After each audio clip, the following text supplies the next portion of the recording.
Hi, welcome to the News Agenda for Thursday, April 22nd. It's Earth Day. It's also In God We Trust Day, when Congress started allowing In God We Trust to appear on coins in the mid-1800s in explicit contrast to this document, the Constitution. In case you wondered if the founders had anything to do with that, they didn't. Of course, the top news story today is that on Tuesday, jurors reached a verdict in the trial of Derek Chauvin, who is charged with several crimes related to his pretty obvious murder of George Floyd.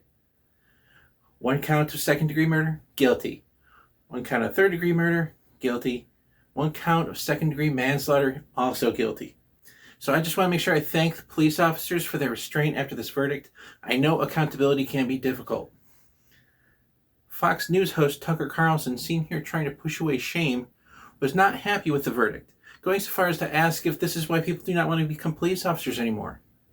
He claimed this is because accountability is bad for people in authority, which explains why he still has a job.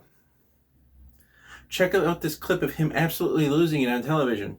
The scene. I just think that it was excessive and it shouldn't happen. And what I'd like to say, the guy who did it looks like he's going to spend the rest of his life in prison. So I'm kind of more worried about the rest of the country, which, thanks to police inaction, in case you haven't noticed, is like boarded up. So that's more my concern. But I appreciate your coming on, Ed Gavin. Thank you. Nope, done. Thank you. Oh, rest easy, Tucker. Cops will still kill people like they did on Tuesday when they shot Makiyah Bryant. Yeah, she called them for help after fending off attackers. She was 15 years old. A little girl. Cops shouted "Blue Lives Matter" at the scene. And sometimes you just gotta tear something down to build something better. And we're way past that point at this time. Yeah, this is a comedy show. Fuck off. They killed a kid.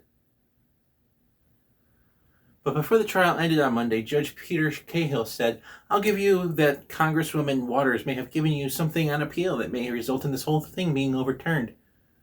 The judge went further. "Not that that's what I want to do. Or anything. Wink, wink. Damn. Oh, I'm supposed to say that out loud? Wink, wink. Strike that from the record." Also in government murdering people news, at least it's a different one this time, Russian opposition leader Alexei Navalny was admitted to the prison hospital this week. Navalny, seen here in a new Russian remake of The Silence of the Lambs, has been on a hunger strike for over 20 days, which is, for the record, even worse because Vladimir Putin has imposed a requirement that he listen to Hunger Strike by Temple of the Dog until Navalny eats something. I'm going hungry. Yeah. Back to the Russia of America, Florida, where Governor Ron Desantis, seen here maybe rocking out, restricted freedom of speech and freedom of assembly today. DeSantis calls this necessary because it increases penalties, including requiring a court appearance of anyone arrested during a protest. After the signing of the bill, during celebration of said law, Sheriff Grady Judd of Polk County, Florida, tells new Florida residents to don't register to vote and vote the stupid way you did up north. Seriously. So we only want to share one thing as you move in hundreds a day. Welcome to Florida. But don't register to vote and vote the stupid way you did up north. You'll get what they got. Though, to be fair, Alabama, Mississippi, South Carolina, and most other Republican legislatures are north of Florida. Ohio Representative Steve Stivers, that's not how you say it, but that's funny, is quitting Congress to join Ohio Chamber of Commerce. Stivers, seen here waiting for the last day in office, announced this Monday. The announcement takes him out of the running for the 2022 Senate race in Ohio. Stivers is still a Republican, so this resignation increases the advantage of Democrats in the House. But in keeping with tradition, it won't matter because of the Senate's filibuster. And in Congress Hooter news and in Blue Lives Matter news, Nebraska Rep. Jeff Fortenberry made some news, and not just because it came to light that he was the inspiration for Little Lord Fauntleroy. Representative Fortenberry, seen here on a real campaign sign, used the emergency call system to test Capitol Police response time. One officer called it reprehensible, another said it was annoying.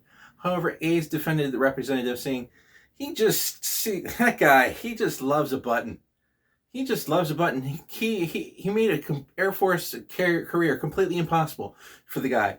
He just loves buttons. I don't know what it is. I feel you. Buttons are impressive. The GOP is struggling to rebrand itself after the Trump presidency. They continually shed college-educated voters, however, except one key demographic.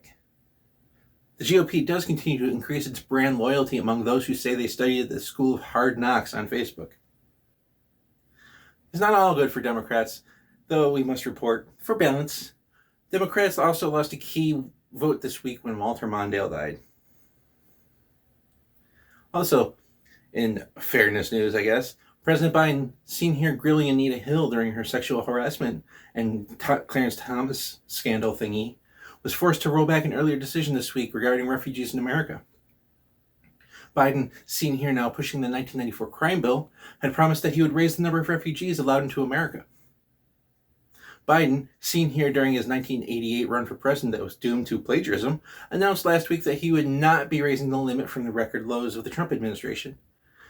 Biden, seen here sniffing a woman's hair and rubbing his shoulders of a woman who looks clearly uncomfortable, was heavily criticized for not fulfilling that promise and a more specific promise he made back in February about the number. This is not as if he needs Congress to do this thing. He can do it alone. However, this week, Biden, seen here not doing anything bad because I want the other image off the screen, reversed himself. A spokesman said that they would welcome refugees with haste. Further, she said that, we're totally not hoping that they would die before we had to let them in or anything like that. Nope, that's not what we did. In Not Only You Hit Me First news, Lindell sued Dominion voting systems for $1.6 billion. When reached for comment, Mr. Lindell said that Dominion infringed on his freedom of speech. Well, he can't argue with that. But now the news that Jen hereby announces their intention to sue Mike Lindell and MyPillow for infringing my freedom of speech because they're not putting me on their infomercials.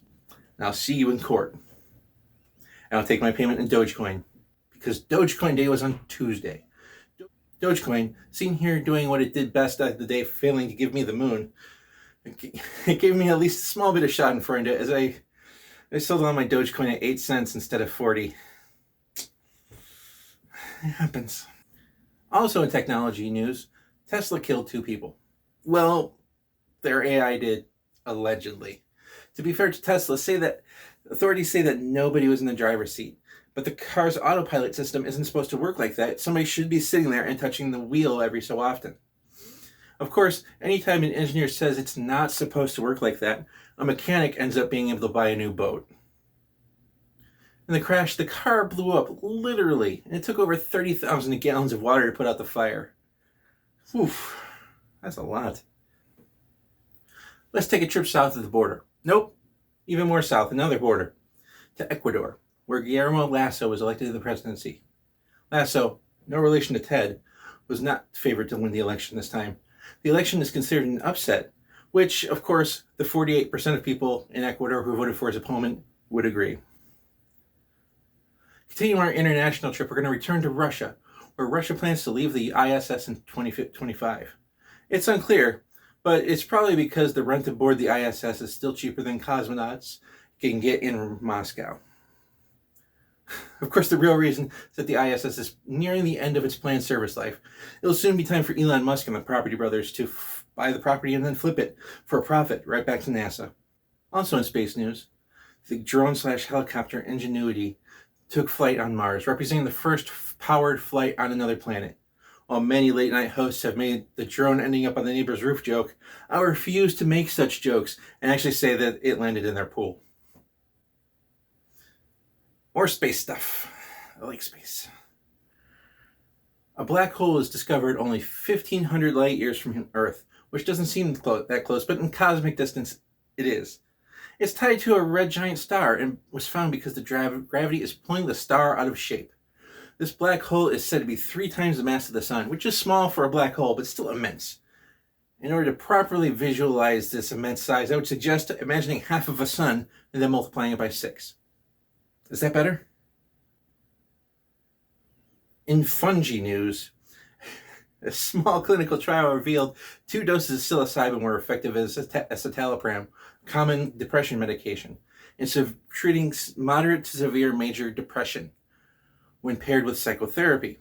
Thanks, science. Now you have no excuse to be sad. Whoa. Fair though. In the US, mushrooms are cheaper than antidepressants without insurance. And finally, in irony news, Ted Nugent, seen here being a long-haired hippie, tested positive for coronavirus. This is after downplaying the COVID pandemic and calling it, as recently as 2 weeks ago, a dirty lying scam. He announced on Monday that it was real. He said, quote, "I thought I was dying. I literally could hardly crawl out of bed the last few days," he said. Deer for miles around of Nugent's ranch could be seen high-hoofing one another.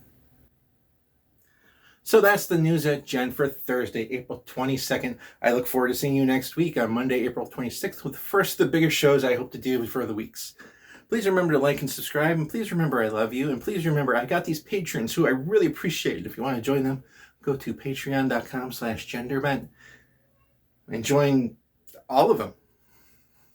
If everything goes according to plan, this web episode went up on Wednesday for those patrons. And it's pretty wild. It's a whole new level for Jen. Can you believe it? Anyway. So please like and subscribe, and remember, I love you.